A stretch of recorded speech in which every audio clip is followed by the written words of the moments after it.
Good morning students. इसके पहले के जो एक छोटा सा वीडियो जारी हुआ उसमें पूरी चीज़ें नहीं आ पाई थी, सारी बातें। तो हमने यहाँ तक बताया था method of its injection. Next video में हम जो है पूरा का पूरा डिस्क्रिप्शन आपके सामने देने जा रहे हैं। तो जैसा कि हमने बताया था कि हाइपोफाइसेशन में कई जो है रिक्वायरमेंट की चीज़ें हैं, नॉलेज की चीज़ें हैं, जो बता दिया था। Location of pituitary, dissection, preservation, storage, preparation of its suspension, dosages and method of its injection. अब इसमें से एक एक टॉपिक को हम लेंगे, एक एक हेडिंग्स को। तो सबसे पहले आता है लोकेशन। लोकेशन यानी पिट्यूटरी का लोकेशन किधर है, फिश के हेड रीजन में इसका लोकेशन क्या है, ये देखते हैं। ये जानकारी ज़रूरी है हाइपोफाइसेशन टेक्निक के लिए। सबसे पहले तो देखिए, pituitary situated on the ventral side of the brain. Pituitary जो है फिश के बॉडी में हेड रीजन में जो पिट्यूटरी ग्लैंड है, पिट्यूटरी ग्लैंड से ही वो हार्मोन सिक्रीट करते हैं, गोनाडोट्रोपिन हार्मोन। तो पिट्यूटरी का जो लोकेशन है वो कहाँ पर मौजूद है? Pituitary situated on the ventral side of the brain. Brain के वेंट्रल साइड में पिट्यूटरी मौजूद होता है। नियर ऑप्टिक काइज्मा, ऑप्टिक काइज्मा यानी जो ऑप्टिक जो आई साइट है, इसके काइज्मा के करीब करीब होता है। जस्ट बिलो द हाइपोथैलेमस, और हाइपोथैलेमस के नीचे। तो इस तरह इसका लोकेशन हमें क्लियर होता है कि ब्रेन के वेंट्रल साइड में, ऑप्टिक काइज्मा के करीब निकट, और हाइपोथैलेमस के नीचे पिट्यूटरी ग्लैंड मौजूद होता है। It contains gonad stimulating hormones LH and FSH। यानी कि पिट्यूटरी के अंदर क्या होता है? गोनैड स्टिमुलेटिंग हार्मोन होता है, यानी गोनैडोट्रोपिन हार्मोन होता है, जो गोनैड को स्टिमुलेट करता है, गोनैड को हैंडल करता है, गोनैड को प्रेस करता है, गोनैड को इन्फॉर्म्ड करता है कि वो जो है अपने गोनैड कि अपने हार्मोन सिक्रीट करे और गोनैड का डेवलपमेंट हो सके, यानी स्पर्मेटोजेनेसिस और oogenesis हो सके। उसके लिए पिट्यूटरी ग्लैंड से दो हार्मोन सिक्रीट होते हैं, LH and FSH, luteinizing hormone and follicular stimulating hormone. ये दोनों हार्मोन पिट्यूटरी ग्लैंड से सिक्रीट होते हैं। इसीलिए तो इसको जो है कि हाइपोफाइसेशन में लोकेशन में लेते हैं, क्योंकि ये पिट्यूटरी ग्लैंड को जब लोकेट करके इसको जो है कि निकाल लेते हैं तो उसमें से LH और FSH हार्मोन को जो फोर्सली इसको जो एक्सट्रैक्ट करते हैं। सेकंड हेडिंग है सोर्स, यानी कि पिट्यूटरी ग्लैंड हमें जो है कि जानकारी हो गई पिट्यूटरी ग्लैंड बॉडी में किधर है, तो उसको प्राप्त करने के लिए हमें जो किस सोर्स की ज़रूरत पड़ेगी, यानी कि फिश सोर्स ही है, फिश से ही हमें इसे लेना है पिट्यूटरी ग्लैंड को। तो इसमें जो है collection is made only from fully ripe gravid fish, यानी कि हम उसी फिश से पिट्यूटरी ग्लैंड जो है कलेक्ट कर सकते हैं जो फिश पूरी तरह से राइप हो, राइप ग्रेविड यानी फुल्ली पूरी तरीके से मैच्योर हो। Collection is made only from fully ripe gravid fish, यानी पूरी तरह से जो फिश मैच्योर हो उसी को हम कलेक्ट करेंगे और उसी के हेड रीजन से, ब्रेन से जो है हम ये पिट्यूटरी ग्लैंड को कलेक्ट करते हैं। तो यही सोर्स ऑफ फिश हुआ। Suitable periods for the collection of glands for major carps is from May to July, यानी अगर मेजर कार्प फिश में से अगर हमें पिट्यूटरी ग्लैंड को कलेक्ट करना है तो उसका जो टाइमिंग होती है, जो सुटेबल टाइमिंग है, समय है, वो क्या है? मई से जुलाई तक। मई से जुलाई के बीच में जो है मेजर कार्प में से पिट्यूटरी ग्लैंड जो है लोकेट करके डिसेक्ट कर सकते हैं। When majority of fishes reach advanced stages of maturity, क्योंकि मई से लेकर जुलाई के महीने में, मंथ में जो है कि ये जो मेजर कार्प है, यानी ज़्यादातर फिशेज जो हैं, ख़ास तौर से मेजर कार्प या बहुत सी फिशेज हैं, मैक्सिमम फिशेज जो है मई से लेकर जुलाई के बीच में एडवांस स्टेज में आती है, मैच्योरिटी के एडवांस स्टेज में आ जाती हैं, यानी कंप्लीट लगभग मैच्योर होने वाली ही होती हैं। तो उस बीच अगर हम इसे कलेक्ट करेंगे तो जो है कि पिट्यूटरी ग्लैंड उसमें से अच्छी तरह से हम जो है कि लोकेट करके डिसाइड कर सकते हैं। Eyes preserve pituitary can also be quite effective. अगर मान लीजिए हम इस फिश पिट्यूटरी ग्लैंड को कलेक्ट कर लेते हैं फिश से थोड़ा आगे पीछे, मान लीजिए कुछ महीने मई से पहले या जुलाई से पहले, तो उस पिट्यूटरी को हम प्रिजर्व कर सकते हैं। प्रिजर्व करके अगर रख देते हैं बर्फ़ में, ice preserved pituitary can also be quite effective, तो वो भी अच्छा रहेगा, यानी वो भी जो है प्रभाव डालता है, वो उससे भी काम हो सकता है। तो इस तरह से आइस प्रिजर्व्ड पिट्यूटरी जो है कि हम उससे काम ले सकते हैं। तो इस तरह ये सोर्स हुआ। थर्ड हेडिंग है dissection and removal of gland. अब जो है कि कैसे डिसेक्शन करेंगे, डिसेक्ट करके कैसे पिट्यूटरी को निकालते हैं। पहले तो लोकेशन समझा, उसके बाद हमने सोर्स देखा कि किससे आखिर पिट्यूटरी ग्लैंड निकालना है।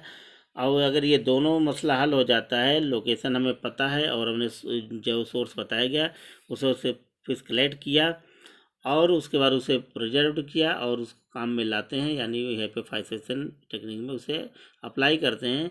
तो अब हमें एक नेक्स्ट स्टेप क्या देखना है, क्या करना है, dissection and removal of gland. पहले तो इस पिट्यूटरी ग्लैंड को डिसेक्ट करके निकालना और रिमूवल ऑफ ग्लैंड, और ग्लैंड को रिमूव करना, निकाल लेना बॉडी में से। तो देखिए, शार्प नाइफ और ए हैंड सा is used for dissection of fish head.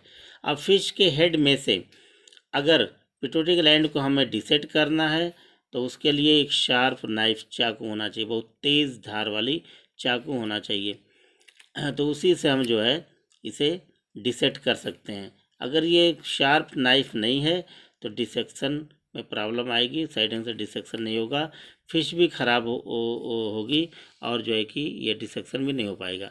तो इसको ध्यान में रखेंगे। When gland is exposed through brain, जब ब्रेन से ग्लैंड को निकालते हैं, क्योंकि ब्रेन के वेंट्रल साइड में तो पिट्यूटरी होता है, तो जो उसको ब्रेन से ग्लैंड को निकालते हैं तो क्या ध्यान में रखना होता है, it is carefully picked up by a tweezer और फोर्सेप। यानी कि जब ब्रेन से निकालते हैं तो ये ध्यान रखेंगे बहुत ही केयरफुली तरीके से, बहुत सावधानी से उसको पिक्ड कर लेते हैं, यानी पकड़ लेते हैं, उसे कैच कर लेते हैं फोर्सेप से उसे कैच करके उसे कट कर लेते हैं, निकाल लेते हैं बहुत सावधानी से। Care should be taken so pituitary gland is not damage, यानी इतना केयर करते हैं, इस तरह इतनी सावधानी रखनी पड़ती है कि पिट्यूटरी ग्लैंड कहीं से डैमेज ना होने पाए, कहीं से छद विच्छद ना होने पाए, कहीं से डैमेज ना होने पाए। इस तरह से कैसे हमें डिसाइड करना है, कैसे हमें पिट्यूटरी ग्लैंड को रिमूव करना है, यानी जो है कि निकालना है, ये ध्यान में रखना जरूरी है। नेक्स्ट हेडिंग में हम देखते हैं प्रिजर्वेशन एंड स्टोरेज। अब ये पिट्यूटरी ग्लैंड जो डिसेक्ट करके रिमूव करके फिश बॉडी से निकाल लिया गया है, अब उसको प्रिजर्व करना और स्टोर करना, इसको भी ध्यान देते हैं। कैसे, देखिए, the glands are stored in 100% alcohol at ordinary temperature.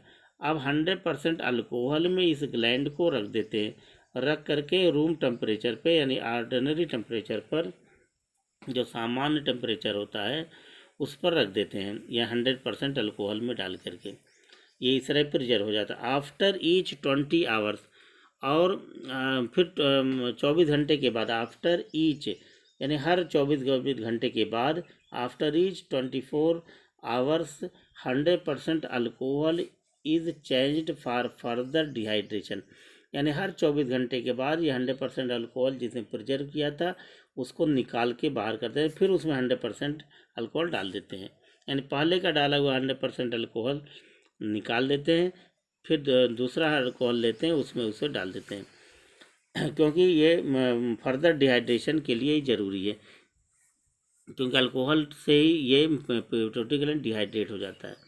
The glands is weighed and stored in refrigerator. अब इस ग्लैंड को जो है जब इतना कर लेते हैं तो उसके बाद इसका वजन करते हैं कि कितना इसका वजन है, वेट करते हैं, इसको जोखते हैं, इसका वजन करते हैं, इसको जो है कि और उसके बाद इसे रेफ्रिजरेटर यानी फ्रिज के अंदर इसे स्टोर कर लेते हैं। Extract may also be preserved in glycerine. उसके बाद उस पिट्यूटरी से एक्सट्रैक्ट निकालते हैं, यानी पिट्यूटरी के अंदर जो हार्मोन्स मौजूद है जिसके लिए पिट्यूटरी डिसेट किया गया है, रिमूव किया गया है head region of the fishes. So I preserved the pituitary and remove the extract from the pituitary gland. तो इस पिट्यूटरी ग्लैंड को जो एक्सट्रैक्ट निकालते हैं, इसका जो रस निकालते हैं, यानी इसको निचोड़ करके इसको इसमें से जो इसका जो हार्मोन से जब निकालते हैं, इसको भी प्रिजर्व करना होता है। किस में रखते हैं? इन ग्लिसरीन में रखते हैं। और वो ग्लिसरीन के लिए जो उसका जो एक कंपोजिशन है, देखिए 3 ml एक्सट्रैक्ट, यानी 3 ml अगर एक्सट्रैक्ट है पिट्यूटरी ग्लैंड से निकाला हुआ हार्मोन, अगर 3 ml है तो उसमें 1 ml वाटर मिला देते हैं। 3 ml extract plus 1 ml water, 1 ml water मिलाते हैं और 3 ml एक्सट्रैक्ट, और उसी में 2 ml ग्लिसरीन और 2 ml ग्लिसरीन मिला, इस तरह से मिला करके उसे प्रिजर्व करके रख देते हैं। 3 ml extract plus 1 ml water plus 2 ml glycerine, इस तरह से इसे मिक्स करके प्रिजर्व करके उसको फिर रेफ्रिजरेटर में रख देते हैं इसे। नेक्स्ट स्टेज में क्या करते हैं? Preparation of gland suspension for injection. अब क्योंकि अब जो है जो ग्लैंड से जो ये एक्सट्रैक्ट निकाला गया है, जो सस्पेंशन है, अब इसको इंजेक्शन के रूप में तैयार करना, यानी कि इसको इंजेक्ट करना होता है अब ब्रीडिंग फिश में। तो इसके इंजेक्शन कैसे तैयार करते हैं, यानी इसकी क्या तैयारी करते हैं? Preparation of gland suspension for injection, injection देने के लिए, इंजेक्शन तैयार करने के लिए क्या करते हैं इस ग्लैंड के स्टेट का? देखिए, the required quantity of gland is calculated from the weight of breeders to be injected. अब देख लेते हैं कि हमें कितने फिश में कितना इंजेक्शन देना है, उसको क्वालिटी को कितना हमें पिट्यूटरी ग्लैंड चाहिए, और उसको कैलकुलेट करके उसका वज़न कितना होना चाहिए, क्योंकि हो सकता है कि आपका 10, 20, 50 फिश को इंजेक्शन देना है, तो उसी हिसाब से उसकी क्वांटिटी को जो है कि तय करेंगे। The gland suspension is centrifuged at about 1000 RPM for about 5 minute. अब ये जो ये प्रिजर्वेशन किया गया इस रेशियो में 3 ml एक्सट्रैक्ट, 1 ml वाटर और 2 ml ग्लिसरीन वाला जो एक्सट्रैक्ट है, इसको जो प्रिजर्व करके रखा है, अब इसको जो है सेंट्रीफ्यूज करें। सेंट्रीफ्यूज मशीन में इसको जो है 100 RPM पर जो है 5 मिनट के लिए इसको जो है सस्पेंस करते हैं, यानी उसको जानते हैं सेंट्रीफ्यूज में उसे मिक्स करते हैं। The supernatant fluid is diluted to desired dose and drawn up into hypodermic syringe for injection। अब जो है कि जो फ्लूइड बन जाता है सेंट्रीफ्यूजन में, सेंट्रीफ्यूज मशीन से, तो अब जो इसे डाइल्यूट कर लेते हैं कि उस डोज को अपने इच्छा के हिसाब से उस डोज को जो है कि डाइल्यूट कर लेते हैं, और फिर उसको हाइपोडर्मिक सिरिंज में जो है कि ले लेते हैं, and drawn up into hypodermic syringe for injection, injection के लिए फिर उसे सिरिंज में ले लेते हैं। While the residue left at the bottom of centrifuge tube is rejected. अब जो सेंट्रीफ्यूज ट्यूब के अंदर उसके जो है कि तल में, बॉटम में जो रेजिड्यू बचा हुआ है, जो उसका जो मिश्रण बचा हुआ है नीचे, क्योंकि ऊपर का डाइल्यूट मटेरियल तो ले लेते हैं जो साफ़ सुथरा दिखता है, जो उसका जो रेजिड्यू बचता है उसको जो है रिमूव कर देते हैं, यानी उसको छोड़ देते हैं, रिजेक्ट कर देते हैं, उसको नहीं लेते।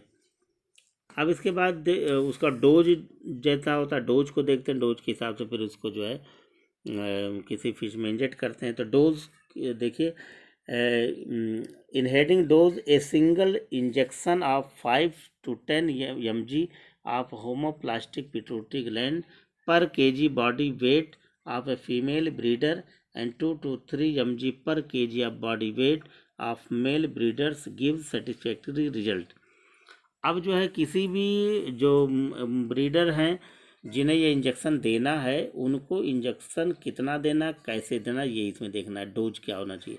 ये single injection of 5 to 10 mg of homoplastic pituitary gland, यानी होमोप्लास्टिक जो डोज बनाया जाता है 5 से 10 मिलीग्राम का होना चाहिए पर ग्लैंड पर KG body weight of the female breeder. अगर फीमेल ब्रीडर है जिसको हम इंजेक्शन देना है, फीमेल ब्रीडर को, अगर वो 1 किलोग्राम की है, अगर वो फीमेल फिश, तो उसमें जो है कि 5 to 10 mg जो है कि ये ग्लैंड स्टेट होना चाहिए।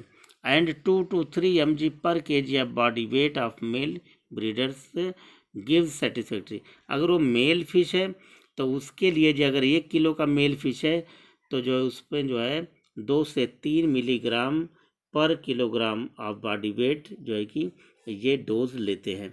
यही सेटिस्फैक्ट्री रिजल्ट, क्योंकि अगर इस हिसाब से अगर इंजेक्शन देते हैं तो ये सेटिस्फैक्ट्री रिजल्ट देता है। Satisfactory result at optimum temperature, और कितने टेम्परेचर पे इसका जो टेम्परेचर, क्योंकि जब ये गोनाडोट्रोपिन हार्मोन रिलीज होता है किसी भी फिश के अंदर तो उसका टेम्परेचर ऑप्टिमम होता है। आप जानते हैं मई से लेकर जून जुलाई के बीच में टेम्परेचर काफ़ी हाई होता है, तो उतना टेम्परेचर में ही इसे ये इंजेक्शन देना होता है। तो टेम्परेचर ऑप्टिमम होना चाहिए, मतलब मैक्सिमम होना चाहिए। If first injection does not work, अगर मान लीजिए इंजेक्शन दिया फिश को, ब्रीडर को, क्योंकि इंड्यूस्ड ब्रीडिंग जिसमें कराई जा रही है जिस फिश में, अगर ये इंजेक्शन देते हैं तो अगर मतलब पहली बार जो इंजेक्शन दिया अगर वो वर्क नहीं करता है तो फिर आगे देखेंगे a second injection is given 8 to 10 hours after the first injection. तो अगर मतलब पहला इंजेक्शन काम नहीं किया तो 8 से 10 घंटे के बाद, पहले वाले इंजेक्शन देने के 8 से 10 घंटे के बाद दूसरा इंजेक्शन उसे देते हैं। Generally third injection is not recommended, यानी इसके बाद तीसरा इंजेक्शन देने की ज़रूरत नहीं है और दिया नहीं जाता। यानी कि पहली बार इंजेक्शन दिया जाए, अगर काम नहीं किया तो दूसरी बार इंजेक्शन देते हैं 8 से 10 घंटे बाद फर्स्ट इंजेक्शन के बाद। इसके बाद मेथड ऑफ इंजेक्शन क्या है, इंजेक्शन देने का तरीका क्या है, इंजेक्शन को ये भी थोड़ा देखना है। तो इस हेडिंग में देखेंगे method of injection. Intramuscular injection, यानी इंजेक्शन देने के भी जो है तरीके होते हैं, कि एक्स्ट्रा मस्कुलर होता है कि इंट्रामस्कुलर इंजेक्शन होता है। तो इसको इंट्रामस्कुलर इंजेक्शन, यानी कि मस्कुलर में मसल्स में जो है नहीं देने के बाद, इंट्रा मतलब होता है कि मसल्स के बाहर, यानी इसके वेन्स में देना होता है। तो intramuscular injection on the caudal peduncle और शोल्डर रीजन, इसके जो फिश के काउडल रीजन में जाएंगे, काउडल पिडनकिल के पास, काउडल रीजन में जो उसका फिन होता है, फिन के ठीक जस्ट उसके साइड में, और शोल्डर रीजन में, या तो हम काउडल पिडनकिल के पास इंजेक्शन दें या तो उसके शोल्डर रीजन में देते हैं। Near the base of the dorsal fin, और शोल्डर रीजन किधर होता है, वो डार्सल फिन के नीचे होता है, बेस के पास होता है। With 2 ml syringe is given, 2 ml वाले सिरिंज से ये इंजेक्शन देते हैं। तो ये सब ध्यान रखने वाली बातें। Lateral line is excluded, lateral line को छोड़ करके, तो लेटरल लाइन जो फिश बॉडी में होता है उसको छोड़ करके जो है इंजेक्शन देते हैं। तो इस तरह से हमने देख लिया कि हाइपोफाइसेशन टेक्निक में, मेथडोलॉजी में कई जो स्टेप्स हैं उसे वो ध्यान में से समझते हैं और उसी हिसाब से हाइपोफाइसेशन टेक्नोलॉजी का प्रयोग करते हैं। पहला होगा location, second source, third dissection and removal of gland, next preservation of and storage, next preparation of gland suspension for injection, और नेक्स्ट डोज, और लास्ट जो है इसका स्टेप है मेथड ऑफ इंजेक्शन। इतना यानी रिक्वायरमेंट जो है जानकारी रखनी ज़रूरी है, केयर करना ज़रूरी है, तब अच्छे तरीके से हाइपोफाइसेशन टेक्निक कंप्लीट हो पाएगा और इंड्यूस्ड ब्रीडिंग अच्छी तरीके से हो पाएगी। यानी पहले कि हमने बताया था कि just I was explain about the induced breeding in on the back turn and before video lecture.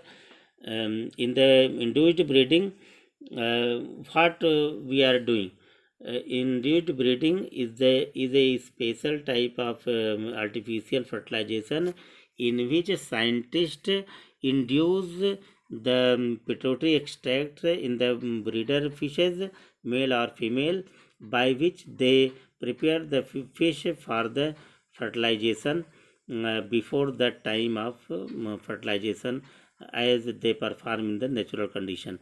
तो हम जो इंड्यूस्ड ब्रीडिंग में देखते हैं कि अच्छे सीड प्राप्त करने के लिए, यानी अच्छे तरह के सीड होंगे, यानी स्पर्म एंड ओवम होंगे, तो अच्छे तरह के फिश जो डेवलप कराए जा सकते हैं और फिर उसी हिसाब से उनकी ग्रोथ होगी और फिर ग्रोथ के हिसाब से फिर उनकी जो मार्केट वैल्यू होगी, इकोनॉमिकल वैल्यू होगी और उसी हिसाब से अच्छा इनकम भी होगा। तो इंड्यूस्ड ब्रीडिंग जैसे पहले हमने बताया कि सबसे पहले ब्राज़ील में देखा गया, ब्राज़ील में साइंटिस्ट ने किया, फिर उसके बाद और कंट्री में भी देखा गया, धीरे धीरे फिर इंडिया में भी। इसका डिटेल जो है अकाउंट हम इसके लास्ट में आपको देंगे कि किस तरह से ये जो है इंड्यूस्ड ब्रीडिंग कहाँ और कैसे परफॉर्म किया गया और इसका क्या जो है कि सिग्निफिकेंस है। तो अब जो नेक्स्ट है इसी में जो हेडिंग है वो हम आपको एक्सप्लेन करने जा रहे हैं, फैक्टर्स इन्फ्लुएंसिंग इंड्यूस्ड ब्रीडिंग।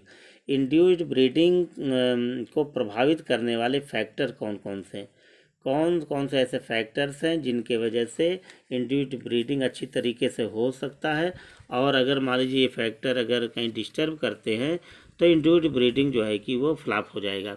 तो ये फैक्टर को भी माइंड में रखना बहुत ज़रूरी है, तभी इंड्यूस्ड ब्रीडिंग जो कि इस तरह का इम्पॉर्टेंट मेथड है, टेक्निक है, तभी ये कंप्लीट हो पाएगा, वरना सारा का सारा जो है मेहनत है एक फिशरमैन का या साइंटिस्ट का वो पूरा फ्लॉप हो जाएगी। इसलिए फैक्टर इन्फ्लुएंसिंग मेथड को हमें देखना ज़रूरी है। तो इसमें कौन कौन से फैक्टर इन्फ्लुएंसिंग इंड्यूस्ड ब्रीडिंग, कौन कौन से फैक्टर्स हैं आपके सामने समराइज है। देखिए, the under listed factors influence the induced breeding. कुछ लिस्ट बनाया गया इसके सामने, अंडर लिस्टेड हैं कौन कौन से फैक्टर्स हैं इंड्यूस्ड ब्रीडिंग के, देखिए जो प्रभावित करते हैं इंड्यूस्ड ब्रीडिंग को। फर्स्ट है favourable climatic and hydrological conditions increase the chances of successful induced breeding. यानी फेवरेबल क्लाइमेटिक, इसका जो क्लाइमेटिक कंडीशन है वो अगर फेवर में है, यानी मई से जुलाई तक का महीना जो है फेवरेबल कंडीशन कम क्लाइमेट वाला होता है, तो फेवरेबल क्लाइमेटिक कंडीशन अगर है तभी इंड्यूस्ड ब्रीडिंग सक्सेसफुल होगा। और दूसरा जो hydrological conditions increase, hydrological condition increase कर रहा हो, यानी जिसमें पानी की मात्रा, वाटर इन्फ्लुएंस, वाटर जो है करंट जो है कि ये ज़्यादा हो। Hydrological conditions increase the chances of successful induced breeding. तो इससे जो है इंड्यूस्ड ब्रीडिंग के चांसेस जो है बहुत अच्छे होते हैं, ज़्यादा होते हैं और सक्सेसफुल तरीके से ये इंड्यूस्ड ब्रीडिंग हो पाता है।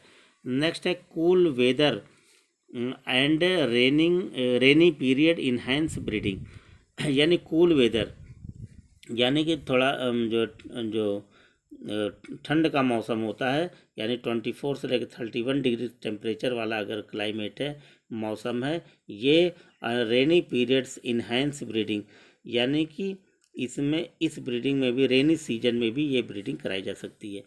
यानी टेम्परेचर लगभग 24 से 31 डिग्री सेंटीग्रेड का हो, यानी कूल वेदर हो, मौसम हो, और रेनी सीजन हो, रेनी पीरियड हो तो ज़्यादा बेटर है। नेक्स्ट है flowing water is preferred by major carp. अगर मेजर कार्प में इंड्यूस्ड ब्रीडिंग कराने के लिए जो है ये जो है फ्लोइंग वाटर होना चाहिए, यानी बहते हुए पानी में मेजर कार्प की जो है इंड्यूस्ड ब्रीडिंग अच्छी हो सकती है।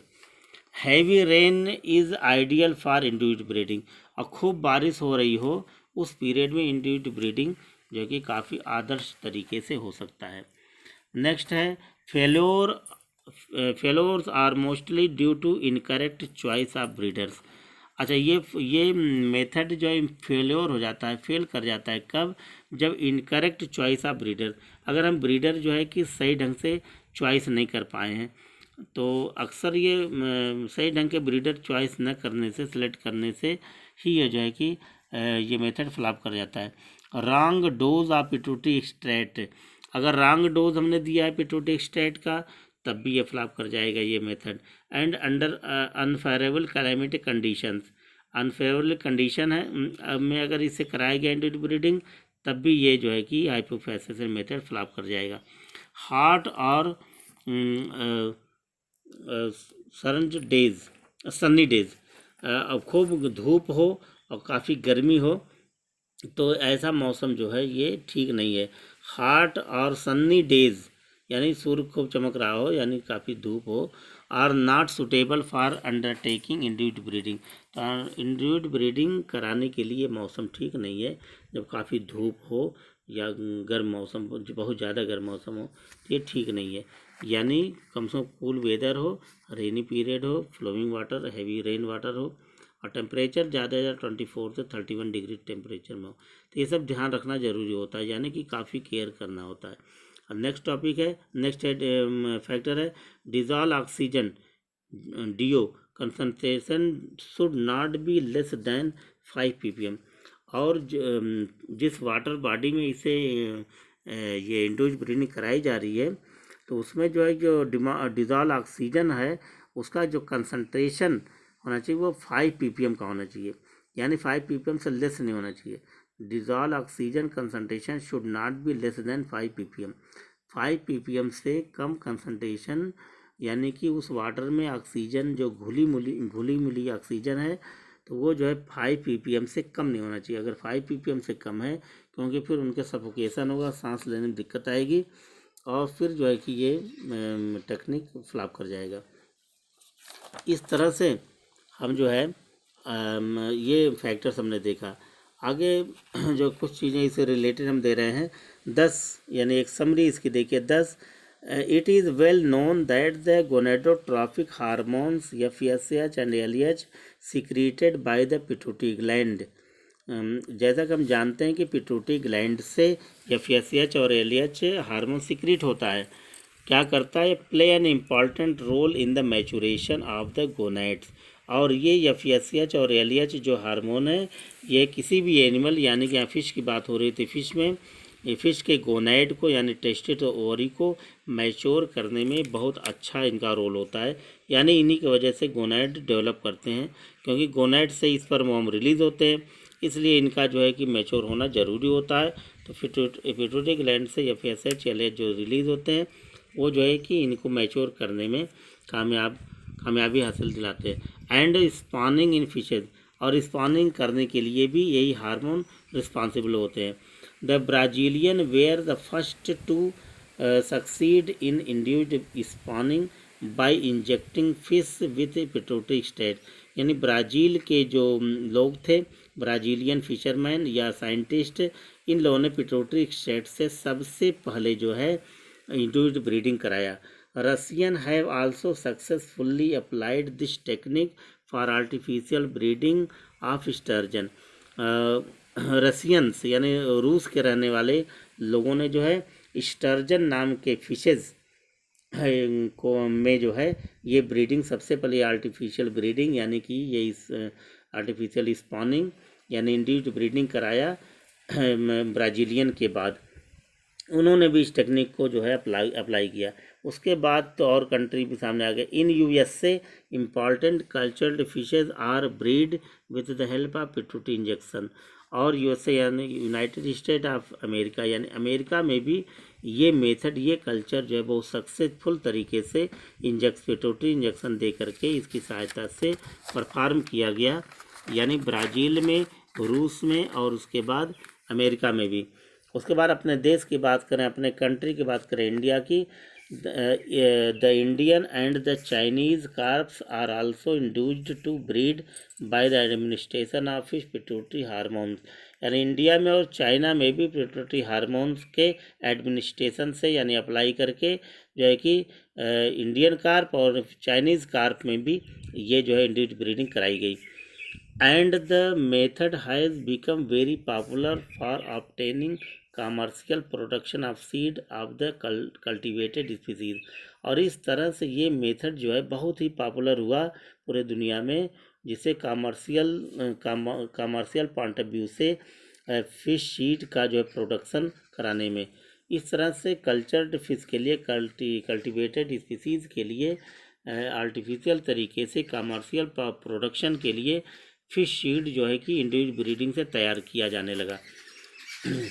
और लास्ट में देखते हैं थोड़ा सा इंडियन रीजन में इंडिविजुअल ब्रीडिंग का क्या जो है कि इन्वायरमेंट था, क्या सक्सेस था। देखिए, in India Khan in 1938 was the first to successfully induce Cyrrhinus mrigella to spawn by injecting mammalian pituitary hormone and इस तरह से हम देखते हैं सबसे पहले 1938 में खान साहब ने जो है सिरहाइनस मृगैला के ऊपर उन्होंने मैमेलियन पिट्यूटरी मैमल के पिट्यूटरी हार्मोन को ले करके जो है कि इसमें ट्रीट किया। यानी उन्होंने फिश के पिट्यूटरी ग्लैंड का एक्सट्रैक्ट नहीं निकाला, मैमल के पिट्यूटरी हार्मोन से यानी FSH और LH निकाल करके सिरहाइनस मृगैला पर ट्रीट किया, इंड्यूस्ड किया और उससे उन्होंने कि इस पर जो है कि सक्सेसफुल रिजल्ट लिया।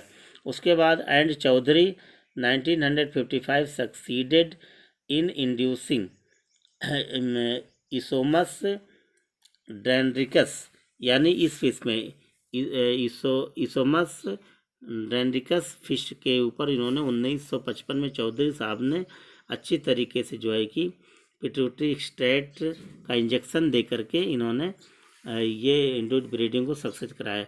To spawn by intra peritoneal injection of pituitary gland from catla, उन्होंने जो है कि कतला पे भी ये इसे ट्राई किया इस मेथड को। उसके बाद आते हैं Ramaswamy and Sundar Raj in 1956 succeeded in inducing spawning in Heteropneustes fossilis and Clarias batrachus. उसके बाद 1956 में रामास्वामी और सुंदर राज इन दोनों ने हेटेरोप्नेस्टिस फॉसिलिस और क्लेरियस बैट्राकस फिश पर इंड्यूस ब्रीडिंग कराई, इंड्यूस्ड स्पॉनिंग कराया। उसके बाद several carp Labeo rohita, Labeo bata, Cirrhinus mrigala, Cirrhinus reba ETC were successful breed by injecting pituitary state. उसके बाद तो बहुत से जैसे सेवरल जैसे लेबियोरोहिता, लेबियोबाटा, सिरहाइनस मृगैला, सिरहाइनस रेबा, इनके ऊपर सक्सेसफुल तरीके से इंड्यूस्ड ब्रीडिंग कराई गई। उसके बाद जो है कि लास्ट में देखते हैं now this technique is very popular in obtaining fish seed for commercial purpose. इस तरह हम देखते हैं लास्ट लेक्चर के लास्ट में इसको हम क्लियर करते हैं कि नाउ दिस टेक्निक, इस तरह से जो टेक्निक है यानी इंड्यूस्ड ब्रीडिंग यानी हाइपोफाइसेशन टेक्निक, ये बहुत ही पॉपुलर है, very popular in obtaining fish seed को प्राप्त करने के लिए बहुत ही पॉपुलर टेक्निक जो है कि माना गया और है भी। और इससे क्या है, कमर्शियल तरीके से कमर्शियल पर्पस के लिए यानी इकोनॉमिक वैल्यू के लिए, अच्छा पैसा कमाने के लिए जो आर्टिफिशियल तरीके से इंड्यूस्ड ब्रीडिंग करा के फिश सीड ऑब्टेन करते हैं, प्राप्त करते हैं। इस तरह से हम देखते हैं कि इंड्यूस्ड ब्रीडिंग का जो पूरा चैप्टर, पूरा टॉपिक हमने एक्सप्लेन किया 2-3 जो है कि वीडियो में। अच्छी तरह आप समझ गए होंगे इंड्यूस्ड ब्रीडिंग क्यों होता है, कैसे होता है, इसमें कौन कौन से फैक्टर अप्लाई होते हैं, क्या केयर करना होता है। इस तरह से अगर इसको आपने देखा, नोट्स भी देखा और लेक्चर भी समझ गए होंगे, इसको अच्छी तरीके तैयार कर लीजिए जिससे एग्जामिनेशन में किसी भी पॉइंट ऑफ व्यू से, किसी भी हेडिंग से, किसी तरह की हेडिंग दे करके अगर ये पूछता है तो इंड्यूस्ड ब्रीडिंग को आप जो है कि सक्सेसफुल तरीके से लिख डालेंगे और जो है कि अच्छा नंबर प्राप्त करेंगे। Thank you all student.